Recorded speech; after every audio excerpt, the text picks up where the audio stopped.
नमस्कार, मी सोरी देवेंद्रराव बाणे, वर्ग 9. नमस्कार, मी प्रियांशु संदीप राघेले, वर्ग 9. नमस्कार, माझे नाव कृष्ण रामदास उईके, वर्ग 6, श्रीमती द्वारकाबाई तीर्थकर विद्यालय सोनेरी, विद्यार्थी 2025-26. समृद्ध भारत थीम अंतर्गत लाईफस्टाईल फॉर एन्व्हायरमेंट यासाठी उपक्रम कापडी पिशवी तयार करणे. याकरिता साहित्य वापरून झालेल्या साड्या, पातळ किंवा ड्रेस इत्यादी टाकाऊ साहित्याचा वापर करून टाकाऊ पासून टिकाऊ अशा प्लॅस्टिक पिशव्यांना एक इको फ्रेंडली पर्याय म्हणून कापडी पिशवी बनवली. हा उपक्रम आमच्या विद्यालय गावकऱ्यांच्या सहकार्याने राबवत आहे. उद्देश: 1. प्लॅस्टिक मुक्त भारत. यासाठी प्लॅस्टिक कॅरी बॅगसाठी एक इको फ्रेंडली व स्वस्त पर्याय देणे.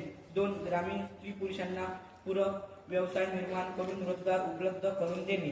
3. नैसर्गिक साधन स्रोतांचा पूर्ण वापर करून बेस्ट फ्रॉम वेस्टची निर्मिती.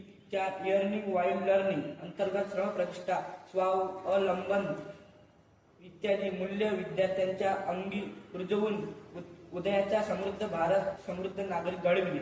सहभाग: स्वरित बानाई, प्रियांशु बेले, कृष्णा उईके, मुख्याध्यापिका, शिक्षक व गावकरी मंडळी.